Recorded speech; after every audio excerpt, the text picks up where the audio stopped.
Kind of Egg Radio. That's right. Radio podcast. Kind of Egg Radio. Kind of Egg Radio. Hello and welcome to the Kind of Egg Radio podcast. My name's Rob. My name is Andrew, who's over there on the drum kit, but he's not going to be playing drums. We are here today with Mr. Brian Cutaia. Oh shit! Make sure I don't step on. He is the clumsy giant here. Hello, say hello. You just got to talk in your mic though, so we get it on get it in the audio. Hey there. Man, you've been a long supporter of our show. Let me flip this camera here around. But man, you started sending us music from the get-go, I think. Day one. Was that? Really? Yeah, you were part of the first batch of songs that we put together. In fact, the first episode we ever did of Kind of Egg Radio, I believe, featured you. Maybe. Certainly you were one of the early ones, and I know you've been a big supporter of us, so we thank you for that. It's good to have you into the studio. Yeah, this is our new studio. Last time we saw you was the Buell. I mean, in this context at least, was the Buell Theater, right? Buell Media Center. Yeah, that place that was like downtown. Yep. Yeah, little offices. And if you see us again, we'll be in a different location. Yeah, you very well might be the last person to do a performance for the podcast in this space. Oh, really? Yeah, we'll be moving to the Jam space on South Broadway. That's right. Which here, I'm just doing a little pan. Look at this beautiful space. This is a little house. It's treated us well, but you know, as the man said, all things must pass. All things. Yeah. Anyway, so what have you been up to since last we saw you? I'm sure you got some epic shit going on. Yeah, I mean, musically, since the last time I saw you guys, I put out the remix album that we talked about way back when. Way back when. Yeah. And this is a remix. So the first album, the album was called. The album was A Good Way to Disappear. Right. So this is the Good Way to Disappear remix. All the tracks remixed. Yes, every single one from same order, 1 through 7. Just a fun remix of each track. Just was something I really wanted to do. It allowed me to just kind of go crazy with it and just have a lot of fun. I thought it was fun listening to it. You drastically changed every single song. Yeah, pretty much. You take a song that's a nice slow ballad and turn it into like an electro pop song. Yeah. Some songs you made almost like a punk. Yeah. Borderlands remix. That's right. The Borderlands remix. Exactly one. Yeah.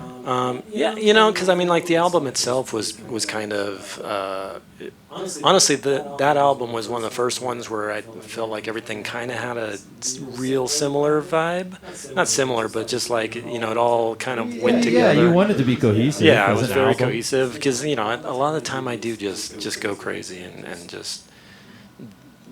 You go from one song to the next, just complete extremes. Right. Because I get bored. Ain't nothing wrong with that. Yeah, I get bored. And I just like doing, I like all kinds of music. And I don't want to just do one thing. So. Well, and, we mentioned this. You were on our original show, as we mentioned. And on that interview, we kind of talked about your affinity for Beck as a recording artist. And and he does that. He's somebody that's done that. That's sort of a precedent setting. Maybe he's not the only one, but. Definitely not the only one. I think about Wero and Werolito for sure. Yeah.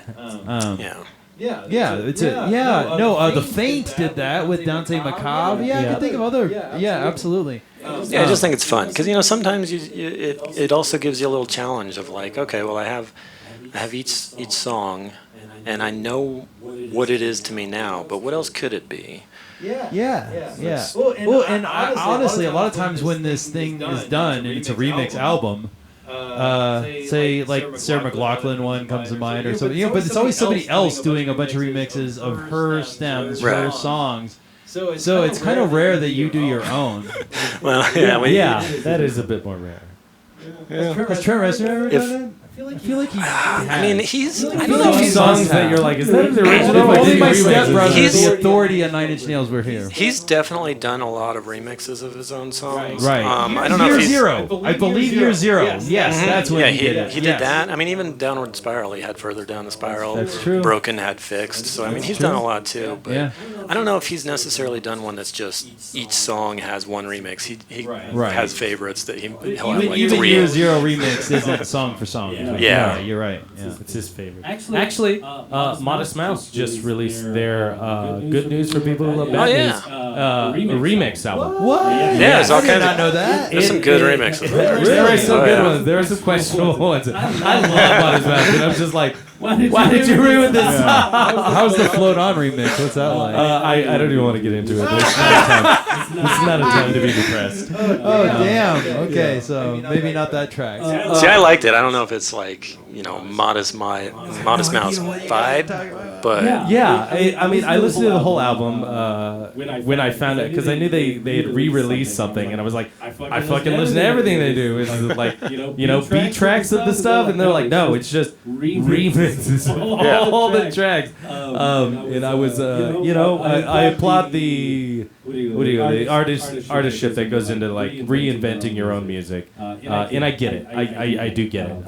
Maybe if after I like sit with that album in particular though, it's just so nostalgic for me because I remember waking up in some girl's bed, like hearing fucking Float On for the first time, thinking like, what the hell? It changed all the music that I wanted to make from that point forward. Like, it just has such a special place. It's a great album. It's a great song. Not to say that, not to get off track and not to toot my own horn, but I did remix Two Circles We Draw track. Oh, that's true. Because I called my own really and love that. Icarus. I really like the Icarus. Actually, I like both of them.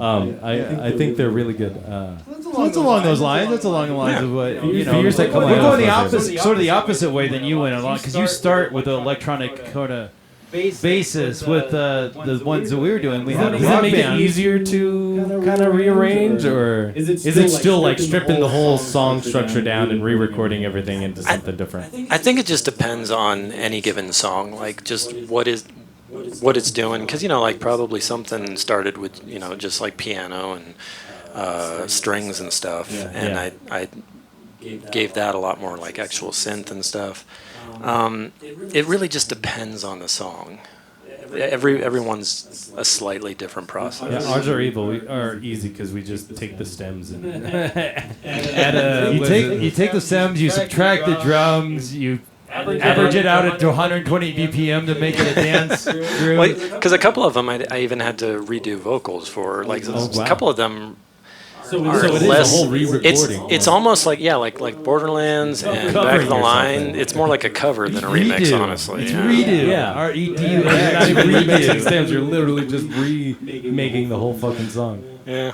All right, let's move on to music. Yeah, first of all, I'm going to use my handy, phone camera to showcase this here setup. Ooh, we got guitar, we got keys, we got electronics, we even got acoustic guitar. We're going to blend it all here together. Give it a shot. All right, this one is from Good Way to Disappear, not the remix. This is Fake. Oh, I just realized I need something, so let's keep talking for a second. Hey, no worries. When did you release that album in particular? Let's see. You can tell me. I'll relay it. Is it a capo that you need? 2022, I believe. Yeah. A really great album. In fact, we play a lot of tracks from that. Yeah. Like he was saying earlier, you're actually, I guess, earlier to us, new to all of you out there, unless you've listened to the episode. You're actually one of the top played musicians on our kind of vague radio, like radio segments that we do. Yeah, they're weekly you're segments, definitely one of the top. An hour a day that we give to you, 9 o'clock on K4CO. But as we were going, actually Rob was going through like the list of like what we played before. You're probably one of the top played musicians. And that goes to actually, in part, having the remixes and having some new stuff out. And it's like, you have probably two dozen really good tracks that are in our library. As opposed, people send us singles, and I don't want to be inundated with albums. I like singles, actually, but it's cool having both of those albums, and you have a good song, and you have a remix of it. I don't know. That's why it gets added a lot. Well, I really appreciate it. You guys have always been really supportive of me, so. And if you want your music played on, send us a bunch of tracks, not a whole album, just Just every week, send us another track, and then eventually you could be top tier for us. Help me curate you. Yes, help me help you. Like, here. here's the album. Like, am I your A&R guy? Yeah, right? There's some management. Although, Brian, you have given us albums, and I'm appreciative of it. You could also give albums, but say this is the single. Just tell us what is the single. Or be like, hey, these are my favorites from the album, These are the best comments. Potential singles. We could always make an audible call. It's hard to know what should be a single too. Yeah. Like when you're writing songs, you know. I just let Rob. I write all the songs. We get into the studio with albums and be like, oh, that one's the single right there, and he's like, okay, yeah, that's the one. That's the one we're shooting. In fact, we. As of right now, in reality, but we just went into the studio after we went on tour. This is talking in the future past tense modality here, but just before we went on tour, we were in the studio for 2 days trying to track two new songs potentially for the album, but potentially a single. Kind of ideas were like, these are kind of like the most requested. Let's get those out of the way, and then work on the rest of the album. That way we have singles ready when we're almost done with the album. It's hard when it's your own music, no doubt. It's super hard. It's like you write a song and you don't know what's going to actually, what people are going to enjoy. Every great band. What's going to resonate like with people? Except for Tom Petty, I guess. Every great band is like, oh, Tom knew that was going to be a hit. Zeppelin, though, notoriously, there was a song they have on the album. They're like, we just had time to fill on it, and we came up with this. We hate playing it live, but it ended up being the single off the album. Now we got to fucking play it.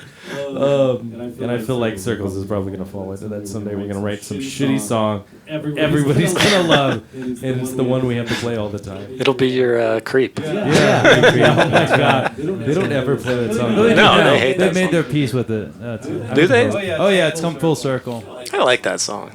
Yeah, it's come I'd full like to circle. hear the Smile cover, the Creep. Yeah, Oh Smile my. wouldn't do it. The Radiohead still does. Now, they retired it and brought it out of retirement. All right. I actually, by popular demand. So they Jordan that shit. I actually, because you guys have always been so supportive, I brought a gift. Please, we love gifts. Okay, still got the What, camera handheld. what size- I what size eventually will shirt you set guys? this shit down, but I'm gonna look.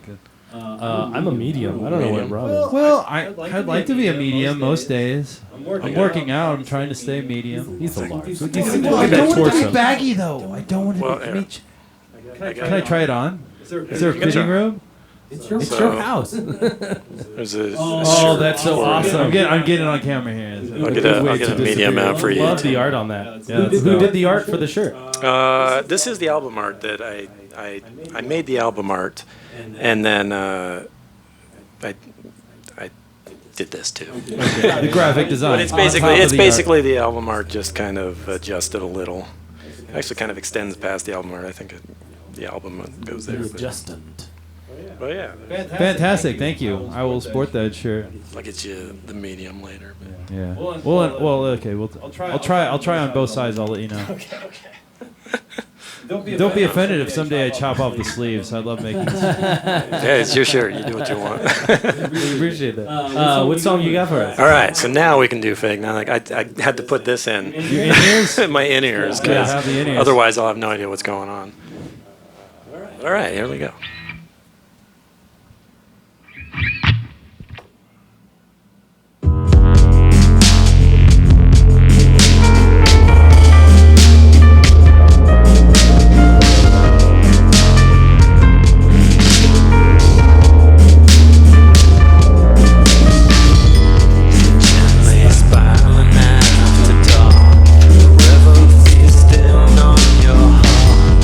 Loneliness is all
All right.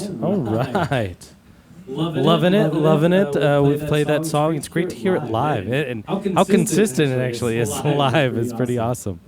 Loving that. Yeah, is it?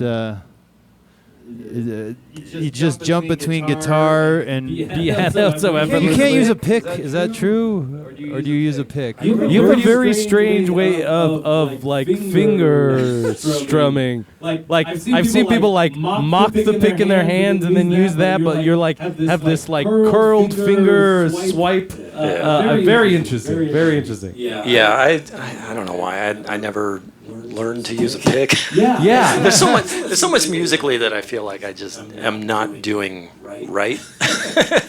I don't know any music there. Yeah. No, I know. It's something I'm very aware of. No, I find it really interesting because I mean, you go back to like the blues players and stuff like that, like the way they, the lack of chords, the way they fingered things, the way they picked, Skip Jones.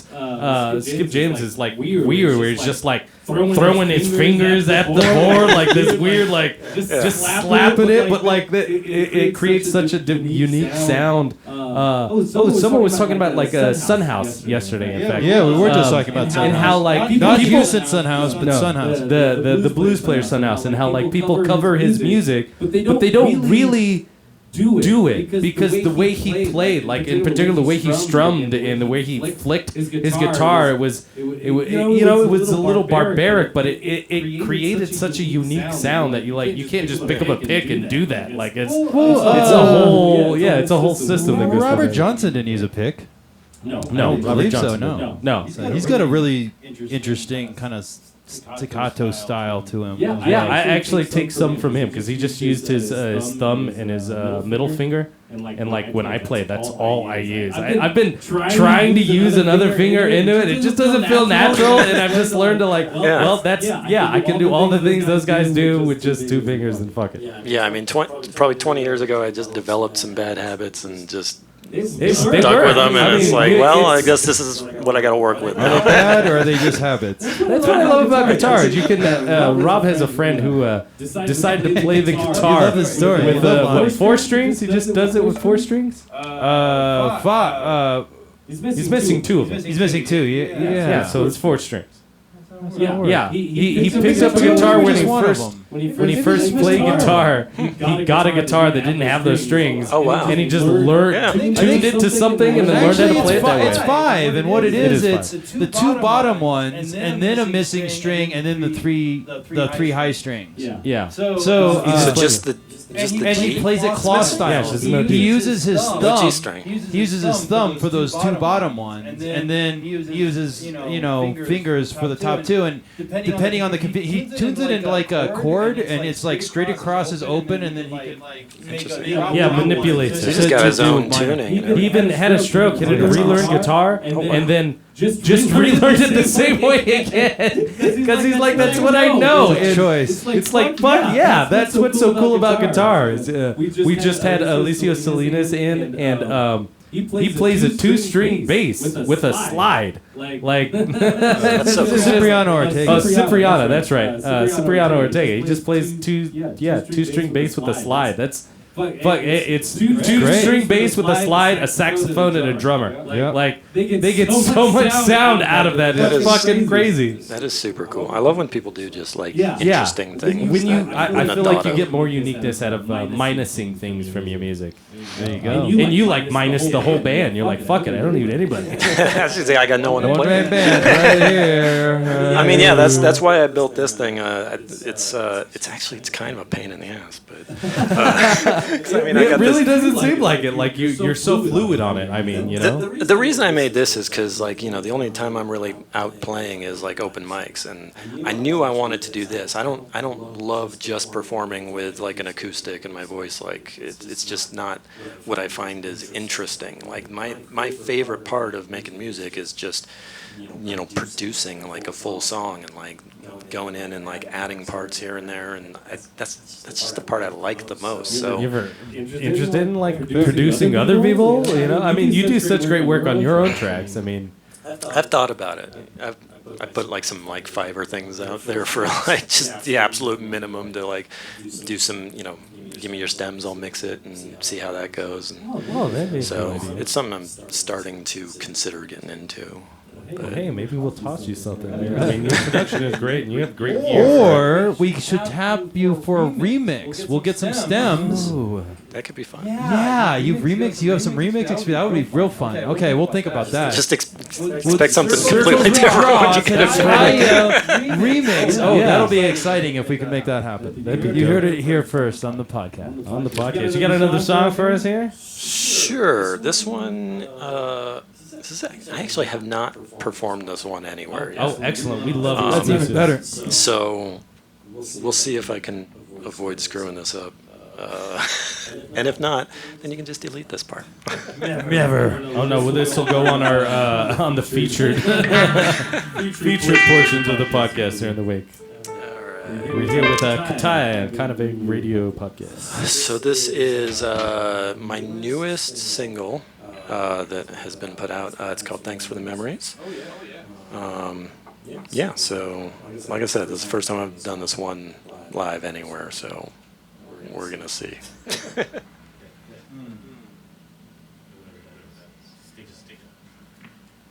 I might close the door behind you, man. All right. Actually, we should have done that anyway. Because it like keeps the cold air. It does help. Sorry. Just take a second. Put this in the dark on you. We can light the light on. Is it too dark? That's all. That's up to you. I'm good. If you want more light, you can do more light. All right.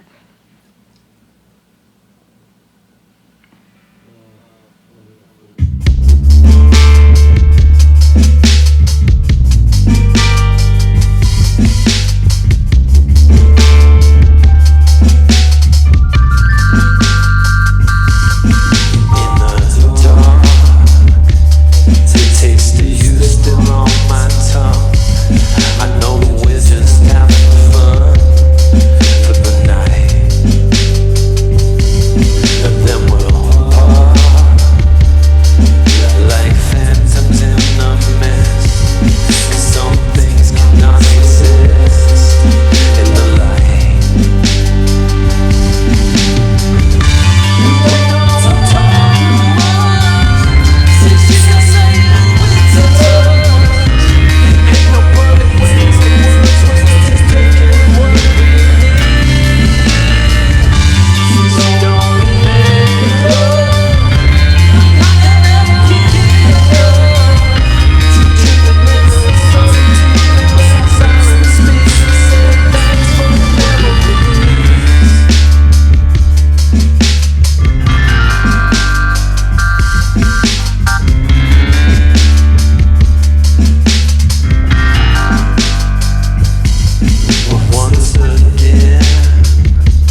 It's a damn good song, man. Damn good song. It's positively noir. I think. Right? Yeah, you can see that in the like new it. Batman movie. Yeah, it's a song for the nighttime, you know? Detective Night. Yeah. Yeah, Or something dark like and that. stormy nights. All right, man. Okay, I have a question for you. It revolves around, you used to do Twitch.tv. Maybe you used to and you still do. That's kind of the question. It's taking so long to load. Is your mic off while it's like... There we go. Between every song, it's just the mic is off. Cause I see. That's like a production problem you got to solve for like we're patient. I know. We're just doing podcasting here, but live. I know. Well, normally, like I said, I'm just doing open mic, so it's like I get 2 songs. 2 songs. No one even notices that I just don't say anything between the songs. There's a new open mic starting off. Let's get you at opening for Gennaro's. somebody. Yeah, I've been meaning to get to that one. The first one is coming up. Well, this is kind of out of your guys' timeline in Radioland. But the next one's coming up the 1st of next month. First Tuesday. First next month. Tuesday of every month at Gennaro's. Okay. First Tuesday of every month. I run that one, so I'd love to do you as a feature where we just put you on first. You get like, I'll give you 4 songs, something like that. Yeah, like you can just kind of do it. All right. Yeah, I mean, I've been meaning to get to that one. So, because I mean, it's not new, right? It was existing before. Gennaro's itself has revamped itself. It's under new ownership. New ownership. Familiar faces. New Shout out to ownership. Carla. Shout out to Carla and Craig. They bought the place. They're running it now. But they want to bring back the open mic, which I'm super glad about. And that's gonna be the idea there. I'd love to have you come and be a featured artist on the motherfucker. And if you're out there listening, land, and you're in the Denver area, greater area, you want to hang out with either me or Andrew. Yeah, we do a lot of drinking there. Would Good be food. the place to do it. At Gennaro's on the first Tuesday Of every month. any month, every month. I think. Choose Choose a something month. comes up, then we'll Take the first Tuesday. We'll be there. All right. That's on South Broadway. So you, what else you got for us? Switch to an acoustic guitar. I see. Switching to the I'm super perceptive that way. Yeah. This is not the same guitar as earlier. Oh, Beautiful yeah. Ibanez. That was a beautiful Ibanez. I gotta say. Yeah, it was a nice Ibanez. I do love that Ibanez. This is a Gorgeous guitar. This is Martin, yeah. Wildwood source. That shit looks beautiful. That is also nice. Yeah, this is my new one. Although Oh, really? Yeah, I realized after I got it, I should have tested it better because I realized eventually that these. Oh wait, it fixed itself. What's going on here? No, you were waiting for that little kind of You had a buzz dead- squeak? No, like 3 of these were playing the same note, No kidding. That's and crazy. all of a sudden they're not. So it just wanted to make me a liar. I had a Mitchell guitar that did that. In fact. I give it to Bella Lopez. Oh. As long as it's the high frets. Yeah, I mean that's the thing. I That's what she said. She was like, I don't ever go above like the 9th, 10th fret. like not on an acoustic. At least. Especially not normally up Well, here. that one it like has a cutaway, so you can go above like that, but you can't because Who are you, Rodrigo and Gabriella? Fuck, no, neither. We don't need that. I don't have the tits for it. You didn't answer my question earlier about the Twitch TV stuff. That's what I want to get to. Right. So yeah, no, I haven't done that in a while. I kind of had a falling out with someone. And Over Twitch? Sort of. Damn. Ban them. I believe you can ban them. No, It's for a technology Twitch. kids, It's one of those stories that like would take forever to explain and just no payoff whatsoever. it's not that entertaining. But actually, Then just get to the ending. but actually, it's the guy that that first song I did, "Fake," was about. Actually, because essentially when I was doing music over like the pandemic and stuff, I was doing it within like this video game called Dreams. Yeah, you said that. Yeah, That's and- crazy, man. That's so. What a way to make music, but it's so cool. Yeah, and it's just like I feel like that's part of making music is that you just if you like making music, you're gonna find ways to do it anywhere, And we were just locked in the house, and there was a community on Twitch with that game that I was streaming the game and making music in it, and getting an audience with the music out there, and just one of the people who worked with the company that made the game just got into these just weird jealousy issues over like streams doing better than his. No kidding. Yeah, and it's like I said, it's a stupid story, but you know, whatever. We were locked in the house. It was all that we had at the social time. media now, especially those platforms. Most human conflict is stupid when you really think about it. Yeah. I am a high believer, and I try to teach my kids this idea. It's like nobody wins in a fight. Like you can't win in a fight. Fighting is lose. That's a decision to lose on all parts. Yeah. But I'm glad you took the high road. You're just like, I'm just not going to deal with this thing. I didn't. I don't know if I took the high road. I wrote a song about. I would say that's the high road. Paul did it. John did it. But also, I feel bad though. This guy like ousted you from a platform that you enjoyed. See, that's also kind of him winning in a way, right? No, he doesn't win. Again, nobody wins it. Well, nobody wins, but It's not like he absorbed all your viewers now. They're like, oh, we side with him. Actually, put this To be honest, the people lost, right? Because now you're not on there doing that. And what he was doing obviously wasn't Did you enjoy great. doing that Twitch? How much did you enjoy it? I enjoyed doing Twitch, but really just for that game because it was, a creative outlet. Like when I was streaming that game, I'm not just, playing a video game. I was like creating stuff. And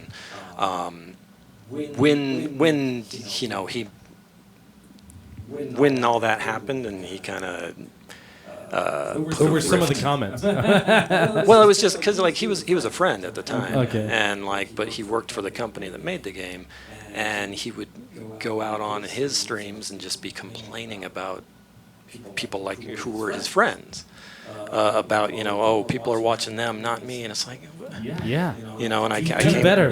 yeah, and I came out with it and was just like, look, I'm not going to do this. I'm not going to sit around, have someone working for the company talking crap about me. Yeah, and it's promotion for the company. I don't understand Well, how the maybe company he wasn't wanted like, to feud with you, but he would be Drake, you'd be Kendrick. oh, I see. I wanted. You see what I'm saying here? You see what I'm- The unfortunate thing was that by me coming out and saying, hey, look, this is crap, I basically got blacklisted from the company. So like they weren't going to show my stuff to anyone anymore, and it was like, well, then I'm leaving. Yeah, that's bullshit. So Yeah, that's bullshit, man. But hey, you got So if you're listening, gritty here on the Don't go to them. This is Don't why use we have a their- podcast. We Don't want use these. their products. Yeah. Should So we now- blacklist them? They're not allowed on our podcast, all right? We We're should doing talk it. people here. It's official. They're that. blacklisted. We don't have, they're We side with cutaia. Yeah, we do. But yeah, so it just was, it's one of those moments in life where you take a lot of a good way to disappear kind of surrounded that situation, and just like things that were in my head at the time. Like Borderlands is a lot of that is about just those little places that you end up in life where you have all these little moments in life where you're here. And then later on, you're going to be here, and like the roads you take to get from one of those to the next, like you just never know, and you never know when you're leaving that section and when you're entering a new part of your life, and you just got to go with it. So Did the here we are. remix project happen after this saga? Yeah, Yeah. that did. All right, so it's just So fuel it was for a the good. fire. That was probably a good outlet for you to have something to do or whatever. Yeah, and I mean, I'm always working on new music. Like I constantly have just bits and pieces of things that just far ahead in advance. When I finally finish a song, usually it's been in existence in some form for like There you go. years. That's and You're something. years. preaching to the Andrew choir. as well, absolutely. I've got like 4-year-old songs on my phone that I'm like finally getting back around to. We're like, Yeah. oh, that is pretty cool. Let's flush that out there. Yeah. Yeah. So you're holding a guitar. I'm assuming that this is gonna be. Is Irishman's Tale going to be in the docket today? That's actually the one that I was about to That's do. what you're going to do. Speaking of Solve new the guitar. things, speaking of, okay, very good. Well, I introduced it, but you could reintroduce it. Yeah, that's another new one. And like speaking of, the way the process works, I mean, that's another one that I've had around for just years. I probably wrote the lyrics to that probably like over a decade ago, I would I say. never write the lyrics. I get. In fact, we're going to the studio tomorrow, and I'm like, okay, we're just gonna get there, and I'm gonna take the lines that I like, and eventually that'll be the song. And I had a really good friend out in Bakersfield who I would do songs for him that he wrote, and then he would record my songs, and we would just kind of trade in kind like that. And then he would just put it on, and then for like 2 hours, I would just start going off the top of my head with shit. We'd write down lines that we like. We'd do a line. We'd drink a beer and then fucking hit it on the mic and be like, yeah, this worked. And a lot of those songs are really good. Some of the best shit I would say that I have. And it's like, yeah, I love that form of creating in the moment. There's nothing better than when like you just can get the lyrics written all in one shot, just kind of, it just pours out of you. Oh yeah, those are rare little gems. I had a few times like that, and you're like, what the fuck was going on? Yeah, I don't remember that combination of drugs. You're saying there's nothing better than that. I've yet to experience it. It's rare. Like when it does happen, it's amazing. Because normally I have like a course, and then you add a line every now and then, and eventually you have to just sit down and be like, I have to finish this, or I'm going to just. I have a song called Circles We Draw that literally came out of my fucking brain. Damn near completely, like maybe one or two lines I had to supplement, but like it just fucking fell out of my brain. One lump sum, one whole idea, just fucking boom, there you go. This song, when I first wrote the lyrics, I had completely different music to it, and eventually I realized I had just completely stolen a Cake song called Mexico. Yeah, it was basically. Yeah, like it was basically that song's music with my lyrics, and eventually I realized, why does this, because sometimes you do, you're like, why does this sound so familiar? And then you hear the song, You gotta you're take like, inspiration. Damn it. Good artists borrow, great artists steal. Well, there's a famous case involving George Harrison, where he was, and it's for My Sweet Lord actually, and he's charged with guilty of inadvertent. That was like the first case of inadvertent. Copyright infringement or something. Like, oh yeah, I was intending to do it, but someone found the similarity. It was probably in the back of my head. Whatever. It's so easy to do. That's cool that he was like, oh yeah, I do remember that song. That totally could fucking be. Yeah. Well, first of all, shut up, man. Fortunately with this one, I was able to figure it out, and I was like, okay, well, let me sit on this. And then one day I was just playing around with like a dad gag tuning or whatever, and just kind of started playing some stuff, and I was like, wait a second, I think you might be able to use this with those lyrics, and then ended up with this. So it's a remix before the Yes. first version's already a remix. I love Premix. So let's make sure everything's on.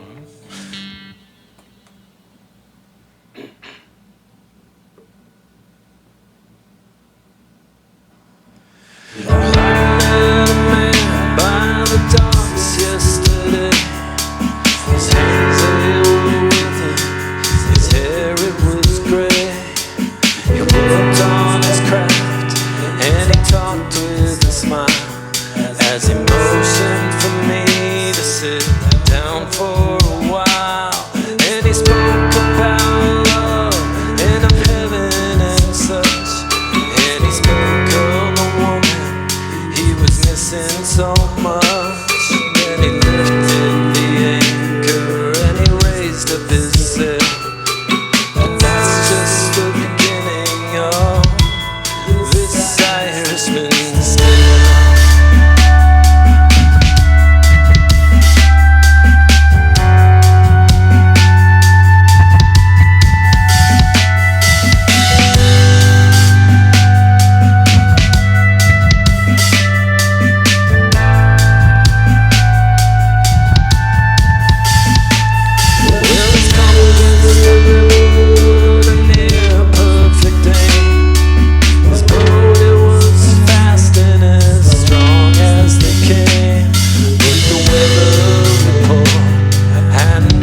Right, excellent. We thank you kindly. We think. I think one of the first episodes we did for this new revamped show we played Irishman. didn't we? Yeah. You sent me some of your new stuff pretty early in my process of He was so programming. excited to play it. He's like, he gave us a new one. It's here. It's here.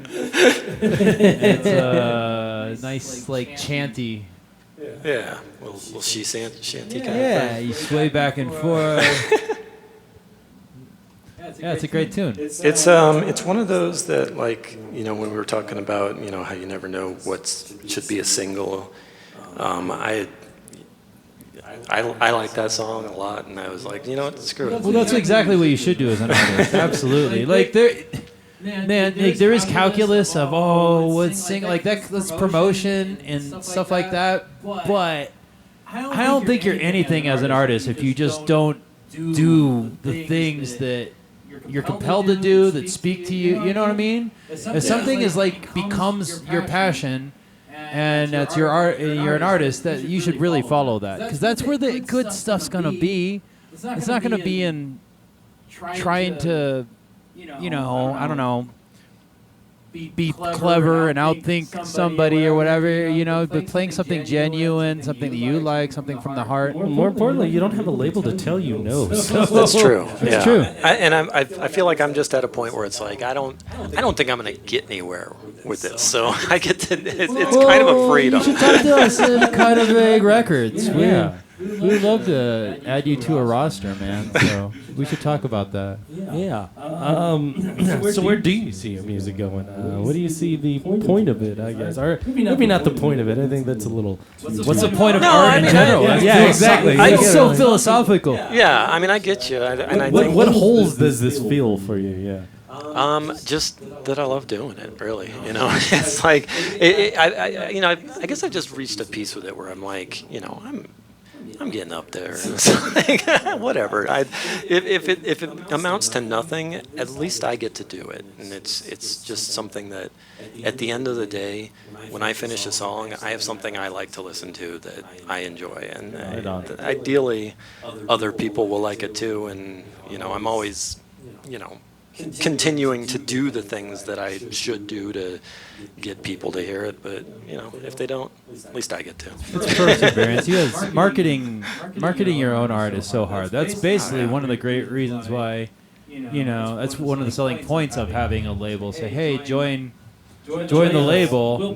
There will be people promoting your art on your behalf, and nothing feels better than that, man. Because promoting your art, you put everything into doing it. It's like, of course I like it. It's a dumb prospect, you know, and you need somebody else to say, oh, this is fucking great, you gotta listen to it. It can't be you. It just by fucking definition it can't be you, because you are you already. Yeah, and these days especially, the way that you market music, like the idea of just having to make content, it's just so much of it is so I hate that word, right? That word. So much of it is just so disingenuous, and it's like you're just doing the things that you have to do that aren't music to trick people into listening to your music, kind of. It's like, And you know what? I don't even fucking engage in content. I honestly don't. I listen to music. I might listen to podcasts. I listen to audiobook. I watch film. I watch TV shows. You know what I don't fucking do? I don't engage content. You know, every single one of those things is a thing. It's a real thing. It's a defined thing.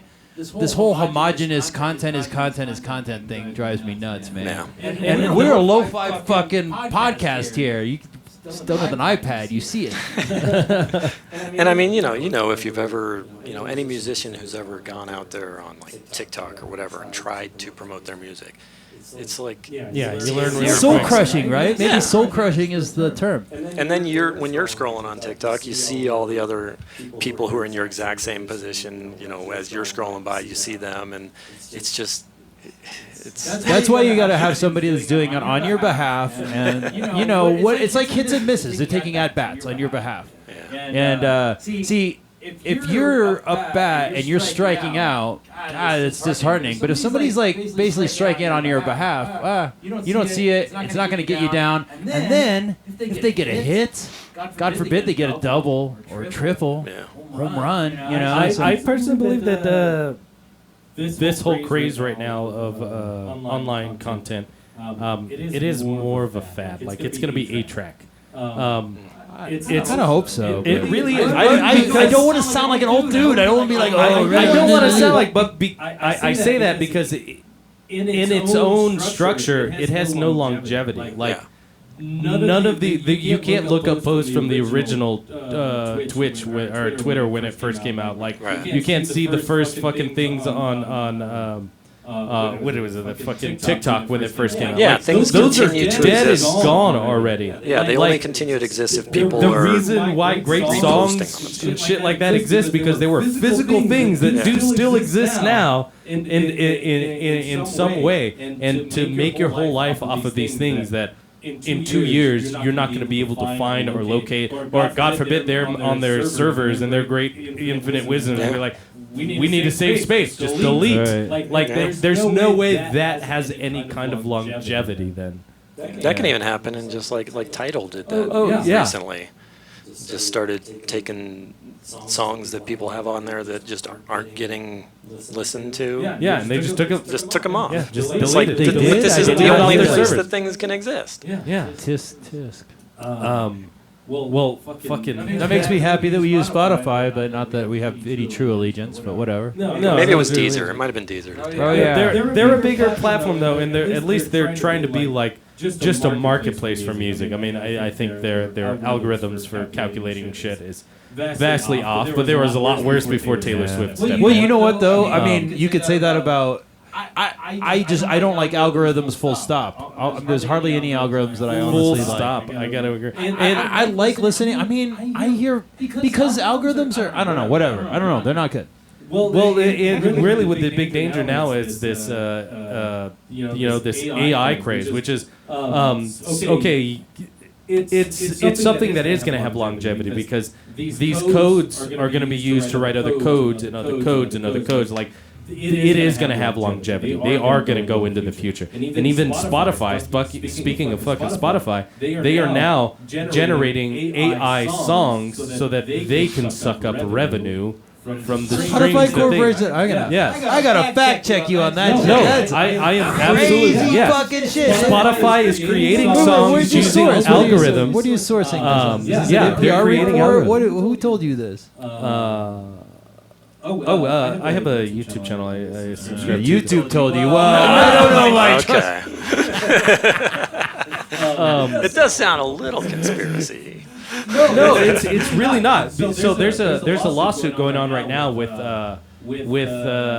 larger labels. They're suing Spotify and people who use the algorithms that they're using right now because they use their material, basically their catalogs, to train these AIs to make these songs. And now Spotify, because they're making the songs and putting them on their own platform, they're generating revenue for these songs. what is the that artist? Don't go to I mean, who do anyone. they? No, list? they make up the artist. They make up an artist name. And that money just goes to Spotify. So now they're being a player in their own game. It's like the fucking commissioner of the NFL making his own NFL team and then like putting it all together and be like, oh, they're in the Super Bowl this year. You're like, yeah, because you're the fucking one who controls it. That's awful. Well, all big companies are awful at their core, but it's what we can get out of them as consumers. Rick Beato actually has I heard this on Rick Beato's video. He's a big time producer in Nashville. Like he does great videos on like breaking down pop songs, modern and old and stuff like that. But he does these videos that's like he's really against the AI kind of takeover. Fuck yeah. And, he has this whole 20-minute video about like the way it's changing now, why modern music is so different and really less than it is. Software should only start writing music after software actually appreciates music. And that's the They have to be problem. like, oh It yeah, doesn't. yeah, exactly. That's my whole fucking point. When it comes to AI generated music, I wonder like what the only thing I think that's good for is some of the just silly, funny things that Or the background music. I Yeah, glued just- my balls to my asshole Yeah, again. make- Loved that when, song. when someone's just like, oh, this is a song idea that I would never actually invest my actual time in because it's so stupid, but an AI can make some stupid song that makes me laugh for a Right. second. I love that. But that's like as not far the as way like it's gonna be used at all. as far as like listening to music, like I'm gonna listen to an album of Critically, yeah, music no. that there's no actual person who exists that I could, I think people are always going to want to gravitate towards like something made by a person that they could actually go out to a club and watch that person play the song. I would like to believe that, but really, it's I agree not. with you. I mean, I believe that. I would like to believe that that's what people want. But in reality, people consume most of their music off of YouTube, off of Spotify, and other platforms that are like that. And when you consume from those, do you get albums? Do you buy? No. You take songs. And even when you do listen to an album and you don't like that song, what do? You just skip. You just heard. When I was young, the very first fucking album I got that I had to save for and get the Red Hot Chili Peppers fucking Californication album, I had to put it in the CD player. It was a physical thing that I worked and fucking cut grass and like invested in, and now that album is like epic to me because of all the shit that I had to do just to get it. It doesn't cost people anything now to get it. Yeah, there is a devaluation. No doubt. And not beyond that devaluation, I became obsessed with Red Hot Chili Peppers because of that physical time and investment that I did in that. You can't do that now with artists. Like you like it and you can click on a like or you can swipe to the fucking right. Like that's the only interaction physically that you get. It doesn't cost you anything. Like.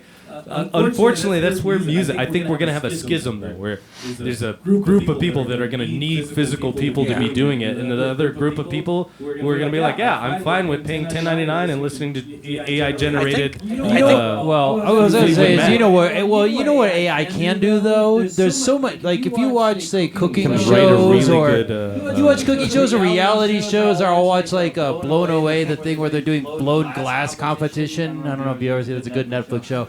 But take any of these shows, right? And so there's always a setup, but people have to do action. They're cooking or they're blowing glass or whatever. There's always a backing track while that shit's happening. Yeah. And it's always the most boring, repetitive, stupid shit. Or actually, like my wife does a yoga routine that has it almost sounds like an algorithm made the fucking. But you know what? If that's what it is, like just for mindless TV backing track, AI can totally do that. But I agree with you in that if you're critically listening to music, you want a human behind it. Just as humans, And we I do. think even if you're not actively engaging with an artist, like there's still always that effect of people like to feel emotionally connected to it. Like when you see a Swiftie talking about the way they feel about a Taylor Swift song, they're not even talking about like just like this song is technically good. They just are connecting with it and they're crying for Taylor and stuff like that. Like they want like a person to look to. That is true. That's one thing AI can't do then. It can't be a physical person that you go to a concert and see. I think the biggest thing we'll see with AI music in terms of like what it's going to do to the industry is just people might, if it gets good enough, you might have people who can play an instrument and go out and play their stuff and sing the song using AI to write things for them. And then, not necessarily having the ability to write their own songs, but they can get the AI to write something and then they can perform it.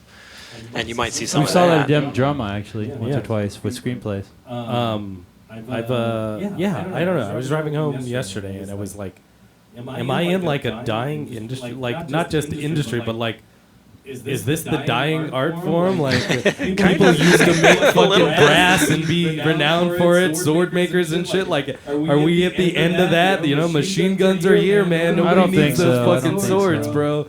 It's definitely different. It feels like that. I feel like I'm doing this archaic art now. I mean, that's another reason I feel lucky to just be able to just not care. Like I'm not a musician who's like, oh, I'm worried about AI music taking my job because I don't have a job. I get to just do this for fun. There's two different conversations. One is like the streaming service. One is AI. But it's like I was just listening to this another podcast. I forgot, but they said it's a great way to frame the whole idea of what is music worth. He said, okay, what if you wanted access to, which would probably mean purchase of, because there was no other way to get just pure access to, the catalog of, say, all music in, say, 1990 or whatever. Wow, how much would that cost you? It would bankrupt even the most richest person, because the only way they could do that, have access to the whole catalog of music of humanity, would be to buy every LP, CD, cassette, etc. that's ever been produced. Used to be. Yes. Now, fast forward to right now and say, how much would it cost to have access to pretty much everything humanity's ever produced? $10.99 a month. Yeah, something like that. Something like that. That's it. People don't even want to pay. So, yeah. You can get it for free and listen to the ads. Spotify raised their price by like a couple bucks. Something that not even the richest person could afford in 1990, almost everybody could afford for pennies on the dollar, and that's how much. Accessibility It's a painful fucking stat. But what are we gonna do? We're musicians. I'm not gonna give up fucking music. It's a double-edged sword for sure. I can't. Yeah, right. Yeah. This is the only thing I know how to do. I can answer phones really well, and I can fucking play the guitar and sing. And that's the extent of my skills. I think AI is interesting just because it's like, I feel like the only two opinions I ever hear on AI is either that it's the devil and it's going to destroy everything, or it's the greatest thing ever. And I feel like it's got to be somewhere. Everything's a in between. middle ground, right? Well, I think it's It interesting. itself doesn't have an opinion, yeah, right? Yeah. It is just existing off of the things that it does. And to be honest, as much shit as we want to give it, it's an incredible tool. Yeah. Like, say my hands fell off, tomorrow for some fucking reason. I can turn to AI and put these musical ideas that I have and put them to use and be able to create still without having to fucking physically do all the things. A lot of tools and a lot of things are dangerous but also useful. Anything from a chainsaw to fire itself. You could say, well, you'd be like, I can remember like being in the dawn of civilization, being like, well, fire is so dangerous. I can't believe But you have to conquer it before you could even have a civilization. So it's. You're right. I think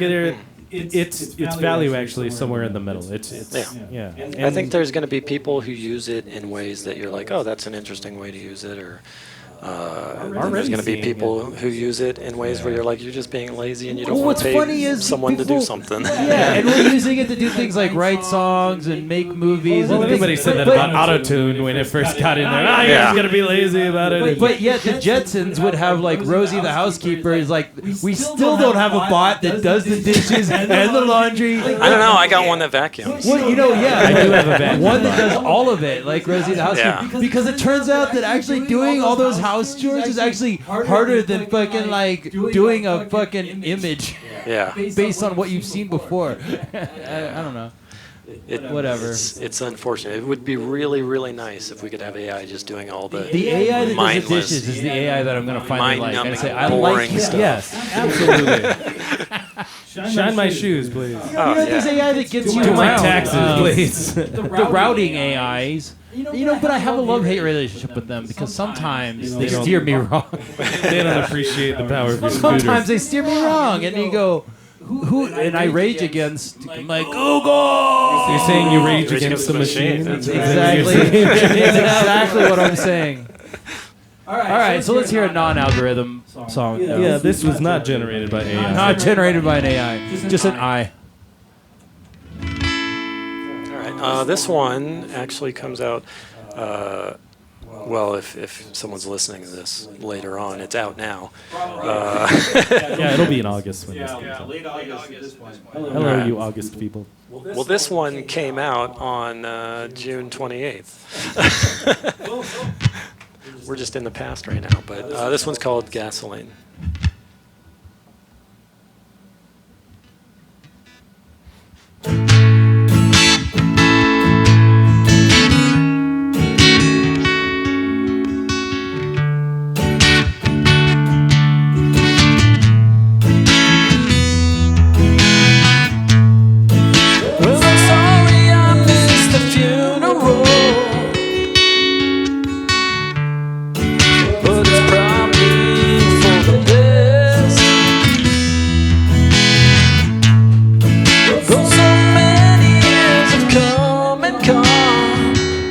There's still some days I'd like to get up off my chest.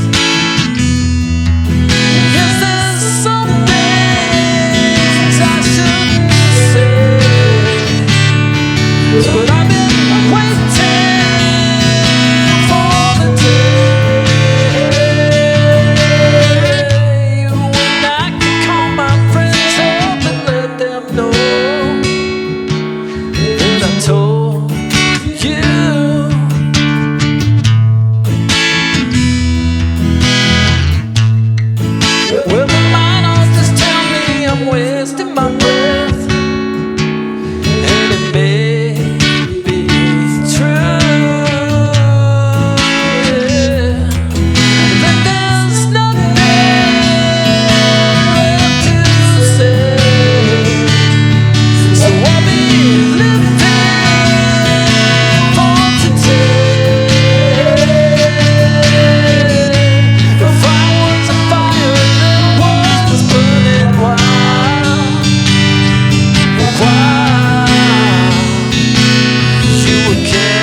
someone else.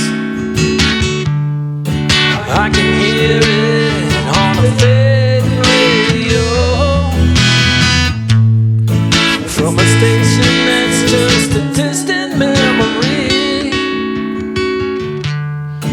On a lonely, lonely road, but that ain't nothing I want to hear. Like a whisper in my ear. If I was a fire that was burning wild,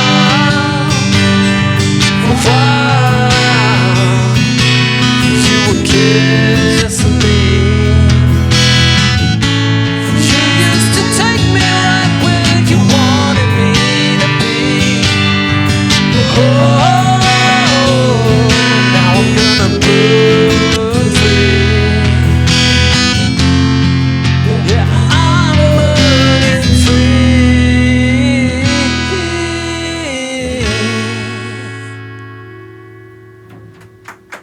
Nice. I really like your voice. It just sounds so effortless when you use it. Like I feel like I gotta put so much fucking effort into what I do when I sing, and they're like, "You sound good," and I'm like, "Yeah, it takes like 113% of me to fucking get that out." And then you just have this great timbre to your fucking voice, really great lyrics, and it just. It sounds so effortless in it, but it sounds so perfect. Like, that's I really appreciate it. I thought you said you didn't like just doing a guitar. That song I wrote specifically as guitar. that's even the one that's coming out here in 2 days is just acoustic and voice. It's something I like when I have a song that I specifically wrote for that. Then it's one So thing. you could conceivably just grab that Martin, take that to an open mic. Not that Gennaro's, you should do the whole thing. I could. It's just not like what I like doing the most. Yeah, you have a setup. You want to do the whole setup. And I agree. You put so much love into those fucking tracks. They sound great, fleshed out like that. And to be honest, it sets the bar in an open mic like, hey, be a little more professional here. Just give me a fucking wagon wheel and then call it a day. Damn, dude! It's like and like a lot of my songs. Spike's like wagon wheel. A lot of my songs, I just can't really conceive of a way to do it just with an acoustic guitar. Like Thanks for the Memories. Thanks for the Memories. I don't know how I could do that without having the setup to do that. Like playing that on an acoustic doesn't even make sense to me. And that's because that's just the way I write songs. Sometimes I start with an acoustic and just write some chords, and then that's the base of the song. And sometimes it's, I'm starting with just a bass line or starting with some drums or, a weird synth line. And it's just, depending on how it starts when I'm crafting it, some of them just don't translate to an acoustic. Oh, what do you build most of these tracks in? I use Reason. Reason, okay. That's all I've ever used. Is that a propeller head? It is, yeah. And wow, man. I know. I didn't know they were still a thing, honestly. It's not like a popular one. It's like, there's like 12 of us. I mean, but is it still, maybe 13. It just sounds good. It's probably cheaper than fucking iTunes or fucking. I don't know. I mean, I've spent a lot of money on Reason over the years, honestly. It's not some old bootleg copy. It's still an active company. Wow, they just put out 13, like version 13, I think, in the last couple if they made weeks. a second Propellerheads album. That would really help. You know what would actually help the most is if they didn't pick such a terrible name for their dog. Because Reason, have you ever tried to Google something about Reason, and all you get is reasons that this, you cannot Google anything about how to use this program. The Socratic method of reasoning. Like I'll be Googling, I'll be like, oh, give me one reason. I'll be like, oh, Reason won't open, and like Google doesn't know what that means. It's like Reason what doesn't open? So you had to say what he said. Reason your fridge won't open. You had to say Propellerheads Reason. I think they changed it recently to Reason Studios, and that helps a little. Oh yeah, I would imagine. Putting something it's like when you name your associated band, with fucking though, music in the name. It happens. This happens. Like there's a great Britpop band named James. Like that's really bad for like searching. You go, oh, James, be old James. Yeah. It's like James Stewart. James who? James Joyce. I just realized I've been judging. There's a new artist called David, but it's spelled D4VD. Oh, that's what the 4 is for. Yeah, Make I've it been judging. unique. I've been judging him, and I'm gonna stop because that's actually He's you like, needed to I do don't that. want to just people put in David and then come up David and Goliath. Yeah. Finally understand. Yeah, you got to do something to make it unique and the searches. Well, it hath been the funnest, to be honest. You got another one for us, man? Sure, I can do one. Yeah.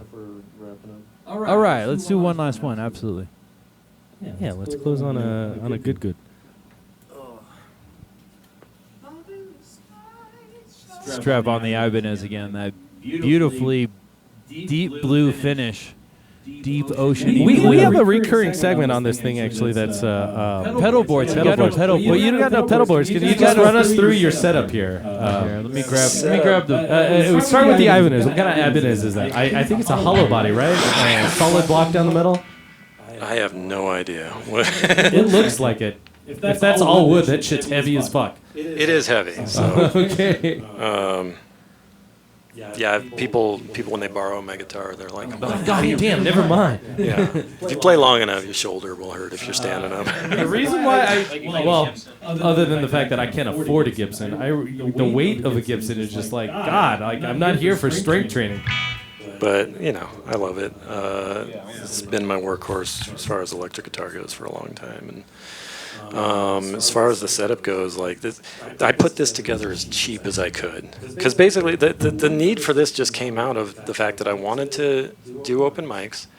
I wanted to have my setup, but I also didn't want to be the annoying guy who takes like 10 minutes to set up at the yeah, because I mean gear that I can use for that too. yeah, you see that at the open mic sometimes, like someone who's they're trying to do something really cool, but like it takes forever, and Like, okay, that's 15 minutes. Thanks, guys. Yeah. Thank you. So I wanted something that I can get up there and just plop this down. The worst part was I had to get a custom box made for it, and this is the heaviest box that's ever existed. It's like pure tungsten or something. I don't know. It's like weighs 1,000,000 pounds, but so that it's tough. But like this is like $100 Arturia Keylab. This is the cheapest Google Chromebook I could get. Like it's all just a bunch of cheap stuff put together to do what I want. I had to build this out of wood and metal on the bottom so that it doesn't just snap in half. Yeah. All right. Since I was just filming it, what is Kill Baron First? That is a project that a few years back I made like 4 songs under that name. I was trying to do something that was a little more, because obviously like my stuff that I do as cutaia is kind of all over the place. And I wanted to have a project where it was all a little more cohesive than usual and like really just sounded like one band. So what? So I released like 4 songs as that, and I have others that one day I'm going to go back and release some more stuff as that. Oh yeah. Well, Well, It's just like a side if project. you want to send the MP3s our way, man, they'll probably make their way into rotation at some point. I can do that. Where did the name come from? Because it sounds like you hate Baron. And also, you're inviting a Starbucks lawsuit. I'm just warning you, bro. This logo, when I first released the album, or released that single, there's actually I'll find it while I'm talking if I can. But when I released that single, it's got like that logo on it. And You got a cease and desist? I didn't, but I had some trouble getting one of my distributors, to actually release it. They were like, "Oh no, this is copyright." And I was like, "Well, it's kind of different. It's more of a parody. I Like when changed you it go to and Walmart stuff." with the Winnie the Pooh idea for your cake, and they're like, "We can't make that." And you're like, "Just make the fucking bear, lady." Yeah, right. I guess parody is fair game. Yeah, and I mean, like it's technically not exactly the same logo, but I released. This was the album cover. Oh shit. It's one of it's like it's not like you're selling coffee. Like Yeah. the logo is a coffee cup. It's one of my favorite ones. So like when I switched all of my, I recently switched over to emo bands for all of my releases, and putting it through to with them, I was like, okay, fingers crossed. Let's hope that they actually let me use it, so I don't have to change it or something. And they did. So we'll see. Maybe I'll get sued one day, but probably not. I bet we'll be fine. All right, what's this last song you're gonna play for us? We're gonna go back to another one from Good Way to Disappear. This is Clean Slate. Clean Slate.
All right, Clean Slate. Brian Cutaia. Cutaia. The Cutaia. Parentheses Cutaia. Yeah. You've been listening to Brian Cutaia. This is Kind of a Radio podcast. This is one of the more unique setups that we've had. Probably one of the best, I gotta say. Like, when you don't gotta depend on other people, you just fucking do it all yourself, make it sound clean. There was only 2 inputs I had to set up. It was easy. In fact, yeah. So why don't you grab your mic? We'll go in here. We'll do the after party bit. Yep. All right. Thank you for watching, everybody. Good night.